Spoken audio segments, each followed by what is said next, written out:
of this committee, Senator Risa Hontiveros, to my colleagues in attendance, and to those invited as resource persons in this hearing today. Today's matter to be heard is one of, if not the most controversial issue facing our system of family laws.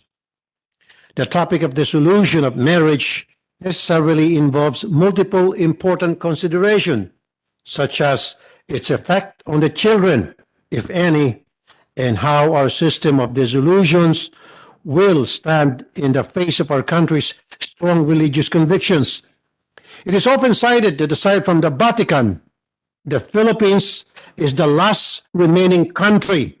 Again, the Philippines is the last remaining country which does not recognize divorce. Sa katunayan, ang bansang Espanya na nag-convert sa atin sa Kristyanismo ay may sarili ng divorce. At present, our only means of terminating the bonds of marriage during the lifetime of the contracting parties, other than invocation of the lack or defect of formal and essential requisites of marriage, is to our Family Code's Article 36, recognizing psychological incapacity as a ground for annulment.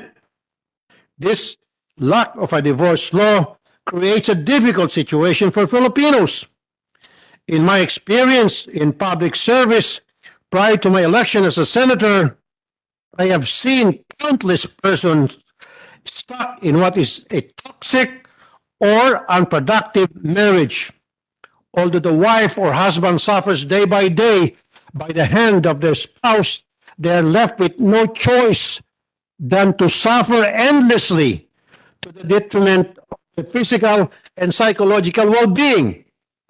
This representation puts forward that it is time to save Filipinos from this dead-end situation by enacting a divorce law that seeks to give substantial grounds for dissolving a marriage apart from psychological incapacity.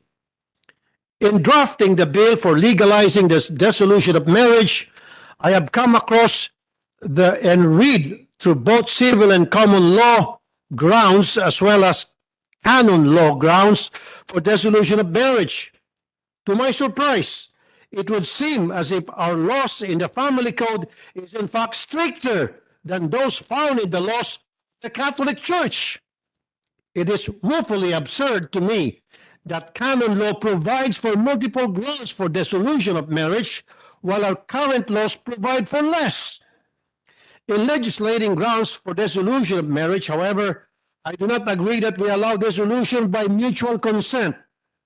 I'm a firm believer that for the marriage to be dissolved, there must be a substantial grounds, such as those embodied under our Anti-Violence Against Women and Children Act, or VAUC laws, as it is more commonly known.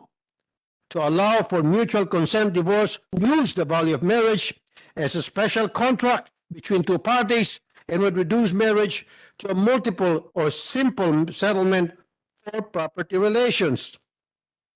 For those who are worried that allowing divorce will go against their religious convictions, I find it proper to remind everybody concerned that the existence of a divorce law or other similar law does not present any compulsion to avail of its provisions. Those who have strong belief in the sanctity of marriage can simply choose not to avail of the remedy of dissolution of marriage. It is just unfair for me or to me that those who sorely need such law is prohibited by its application due to conviction of another.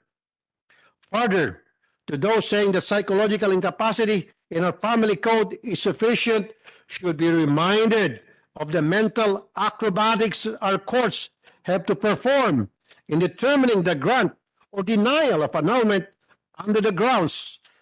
In strong language, I am constrained to state that Article 36 of our Family Code has already reached a bastardized level of accommodation in order to save persons from what is failing marriage, not to mention the fees involved in engaging legal counsel.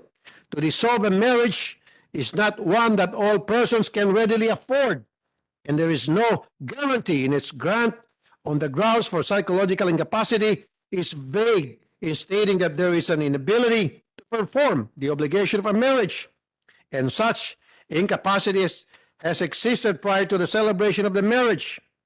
All in all, the enactment of a law which legalizes the dissolution of marriage due to acts done within the existence of the marriage is not only poor, but it's also non-invasive to the religious beliefs of other persons.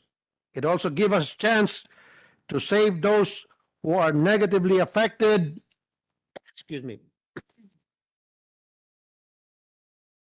ills of dysfunctional marriage. I join my colleagues in the Senate who have passed a similar bill and hope that we harmonize all the best provisions in order to give Filipino families a chance to save themselves from endless sufferings. Thank you and good day to all. Thank you also, Sen. Raffy.